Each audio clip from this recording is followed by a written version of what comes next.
Hi friends, నేను గోవిందసేన త్రిపులేట్ పెద్దలందరికీ నమస్కారం. రేపు కార్తీక పౌర్ణమి. కార్తీక పౌర్ణమి రోజున 365 గుత్తు దీపం వెలిగిస్తారు.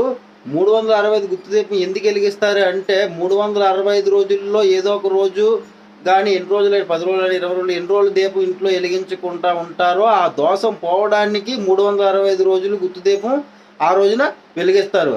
దీపం వెలిగించేటప్పుడు కొవ్వొత్తుతో ఎట్టి పరిస్థితుల్లో వెలిగించకండి. అది వేరొక జీవి యొక్క కొవ్వుతో తయారు చేస్తారు. దీపం అపవిత్రం అవుతుంది. అగ్గిపుల్లతో కూడా వెలిగించకూడదు. సుగంధమైన అంటే అగరబత్తితో వెలిగించాలి. వెలిగించి ఓ మాట చెప్పాలి, ఓం త్రయంబకం అనేనే చెప్పాలి, లేదంటే ఓం దామోదరాయనే మహం అనేనే చెప్పాలి. దామోదరుని కానీ త్రయంబకుడిని కానీ దీపంలోకి ఆవాహన చేయాలి, చేతులు అక్షంతలు పట్టుకొని.